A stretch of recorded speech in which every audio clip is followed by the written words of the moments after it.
My guest tonight is a critically acclaimed writer and director whose new film is called The Smashing Machine.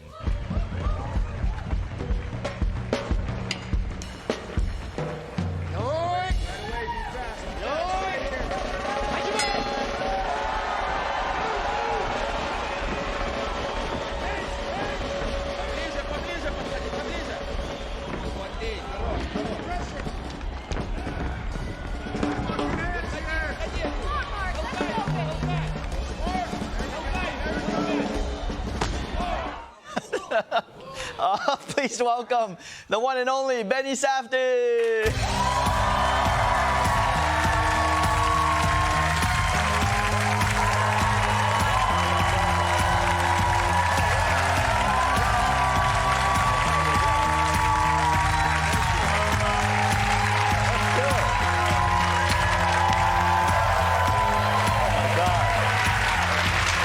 Standing ovation. New York's own standing ovation for the Ben Safdie. That is awesome. Thank you. Wow. Yeah, that's how I feel every day. No, that was amazing. You saw that clip. Yes. And it was, people were so in it, they felt the pain of the punch. Yes. And the crowd went, ow. Yes. And, and for a second, we all forgot we were watching a movie. That's amazing. Well, that's what I wanted you to be there. That was the goal, you know, with this movie is put you in the best seat in the house, which is ringside. Sure. You know, but it's interesting. If you look at it, you weren't in the ring in that. No. You know, because I very, specifically wanted to be outside looking in, because if I was actually there filming it, you would see a camera person if you went into the ring. Sure. So which makes sense. Right. Which is also how, like, every other fight movie would do it. Exactly. Has done it. And so I was like, can I make it so that you're in there without being inside? Sure. And then I use the ropes, I use everything to kind of hide some tricks so that when that punch happens, you feel it. Right. You know? And they definitely felt I know. it. I was excited to hear that reaction. Yeah. So. And you also shoot a lot of long lens. You shoot that, like, can you, what was your kind of process for mapping out how to shoot this story? So essentially, I would approach each scene and be like, okay, what if we were here? How would we film this? And with Maceo Bishop, the cinematographer, we would game plan and figure out how the best shots we could get, different angles and all that. And basically, with the long lens, you know, I felt like you can kind of pull an audience in with that, which kind of seems counterproductive. But something about being attached to the character, if you can get close to them, then you kind of want to lean in and get around the ropes and see around things. So. Well, to my naive, it seems a little counterintuitive, because you figure if you want to get close to a character, you just get close. In there. But then you're shooting it as though you're a camera person covering the actual event. Yes, so it situates you in a perfect POV. Like, okay, I know somebody's there, and they're filming it. So now you're in their head looking at it. And that kind of process puts you in a special place when you watch it. Well, this is why you are you, because I wouldn't have thought of doing that, and it freaking worked, because I watched the whole film, and it's great. That's amazing. And the other thing about this film, obviously, you got to talk about The Rock. Oh, my God. And he comes in, and he embodies this character so much, because for me, The Rock is such a familiar figure in pop culture, especially when you get him in wrestling underwear. Of course. No, it's true. The way he moves as The Rock, we all in our head, we all know, we've seen it so many times, and in fact, just by his gait, you can recognize him. Yeah. In this movie, he changed his gait. He changed. He changed how he walked. Something that was really difficult was, if you look at pictures of Mark Kerr back in the day, he was a big guy. Yeah. Dwayne's a big guy, but Mark was a little bit bigger, and so I had to think. Is that even possible? I know, and so I'm thinking, I'm like, how do I bring this up? You know, to Dwayne. Just say you're not big enough. And so I just said, you know what? Exactly. I said, you know what? I said, Dwayne, I said, as we get closer, maybe you could get a little, how do I say it? And I was like, puffier. You know, like bigger. Sure. And he's like, oh, okay. He goes, give me 24 hours to like process that. And then he's like, I know exactly what you mean. And then he put on like 30, 40 pounds of muscle to like, and because it's not normal muscle. His shoulders are huge, his legs are big, but his waist is tight because he's like a wrestler. Yeah. You know? So, but like a freestyle wrestler, not like the performative wrestling, which is what he would do. Oh, so he actually changed the way he bulked up for this. So he had to literally, like, you're picking people up and throwing them down. Interesting thing, I said to the real Mark Kerr, I wanted him to take me down so that he knew what it felt like. And he's like, I'm not going to do that. Because yes. you would snap in half. Yes, I would get destroyed. But the stunt coordinator, Greg Rementer, was like, I'll do it. And so literally, and now, I said, and now that guy's dead. Yes, exactly. But he did it, and it's a really remarkable thing. You're standing there, and then a half a second later, you're like, okay, here I go, and you're just down. Sure. There's nothing you could do. Right. Because the fights were physical. And that was another thing, is like, I wanted to know what that felt like, because I'm going to be asking these guys to get in there and do that. You know, there's a level of physicality. Sometimes they're not getting punched in the face, but Dwayne did get punched at towards the end of the movie. He really got punched because I was like, I don't want to cut away. And that's another hard conversation to have. That I need you to get punched in the face for this thing. Yes. But I mean, he committed so hard. I'm sure that wasn't a he knew he had to. That's what he actually brought up to me. The hard part was reminding him that he said that early on. Right.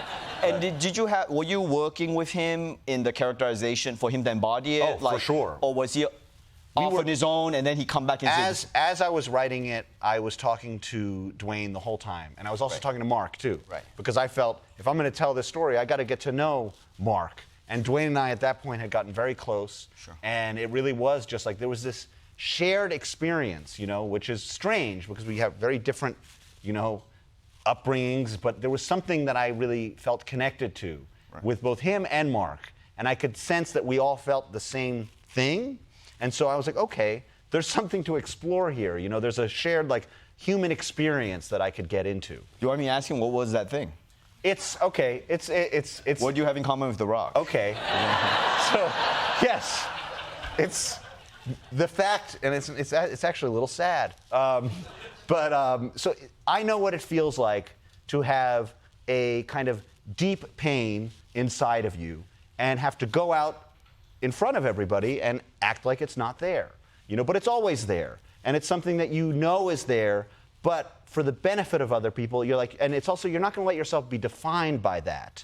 And that's something that I think Mark Kerr felt, and I felt Dwayne had a relationship to that as well. And it was something that, like, okay, this is something that I want to explore. I want to feel what he feels like. And so that's why with the movie, I felt, let me give you what the life was like. And I'm going to give it to you in all of its realness. And then hopefully you can take the clues from the stuff that happens in his life, Mark's life, and then come to a realization at the end of the movie about life, you know? Right. And that, like, maybe things can be really bad, but you'll be okay. You know, like, life, we're alive, and isn't that great? Sure. You know? And I mean, that's what's interesting about this film, what you just said, is that, to me, I mean, on the surface, it looks, even the title, The Smashing Machine, you figure it's going to be a fight movie. Yeah. And it's more like a character movie that happens to be about this guy who fights. Yeah, because like I had done a lot of boxing. I was gonna play a boxer in something, and so I said, well, I got to learn how to do that. And so I got into a boxing gym, did sparring, got my ass kicked, and I loved it. You know, so I was, thank you very much. And somebody's like, you want to do it again? I'm like, yes. And there's really no explanation to that. I don't know what it is. Something about it makes you feel alive. Sure. The bad part is forgetting words, you know, but that's brain damage is the downside. Yes. Yeah, brain damage is the downside. But I don't even know where I went. I'm wrong with that. So let's see, whatever that was. Yeah. But basically, what I realized is I got close to some of these fighters, and I would go and see them fight. Yeah. And what made it so exciting to me was, win or lose, I was connected to the person inside the ring. Yes. So that's what the movie I try to do, is I try to put you in a place of deep connection with Mark, so that when he gets in the ring, you feel the butterflies, or you feel the weight of everything he has outside of it. So you understand this is what it's like to be a fighter. I wanted it to be very truthful in that way. Sure. I mean, it is truthful, and it is super engaging.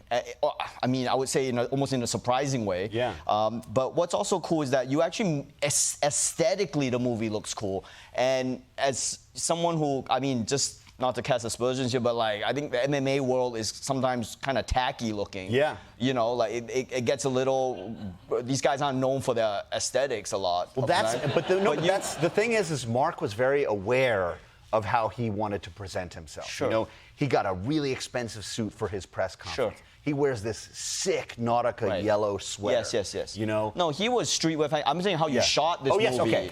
versus how, like, let's say a certain MMA company. I know exactly what you mean. If they were to make this movie, yes, it would be very different. It would be very different, Yes. and some would say shitty. Okay. So and to that point, Yeah.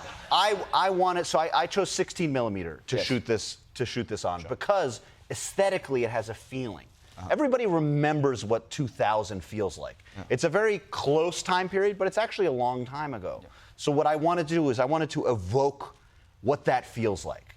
And how do you do that? And it's with sound, it's with music, the songs that are playing on the radio, but it's the way it looks. Yes. There's something about the way it looks that I just thought felt right. And I wanted it to look really nice. I wanted it to be lit well. We looked at all these photographs, like Gary Winogrand photographs. Like, it was a very aesthetic thing. So I'm happy you saw that. Sure. And a lot of old documentaries that were made on 16 millimeter, I think just deep down what that does is you watch something that isn't shot on DV or digital, and you think, how did they do that? Because they're walking around with a film camera that only has a certain amount of time in it, and yet they're there and they're editing it, and you think, there's something else happening here. So we took that and we shot it on 16 millimeter, did a bunch of stuff to it to make it look the way it does. To get rid, because there's some grain that we wanted to get rid of, because I wanted to Snapchat filter, you just put a... Yeah, exactly. Just throw that through and then just like print it out. And then but I wanted, the beginning of the movie starts out like a big YouTube video. Yes. So we shot it on the cameras that they shot those fights on. you actually got the... So then we go from there, so you're watching it on YouTube, and then it hard cuts to 16 millimeter where it's clear but evocative of this kind of dreamscape. And then we also use 65 millimeter for a section of the movie as well. So you go through this journey of resolution, which sounds really exciting. Yeah, it is. And it looks great. And the way you talk about film is so exciting. And I don't know if you have any kind of perspective on this idea that kind of American cinema is kind of in a downslope in terms of quality and storytelling and whatever. Like, do you agree with that? Is that just... Oh, so you do agree with that? I don't know. Because sometimes we have like nostalgia bias, you know? Yes, that's true. We tend to think that it was always better back then. For sure. And I got to ask a few people from that school of filmmaking, like, was it better back then, or we just, you know... And they said they didn't really feel that way, you know? Well, I think it's harder because now it's like there's so much out there. And there's so much stuff to watch that it gets overwhelming. And so what do you do to break through in that? And then you bring in AI and all this stuff, and it gets even more complicated. So to me, it's just about humanity.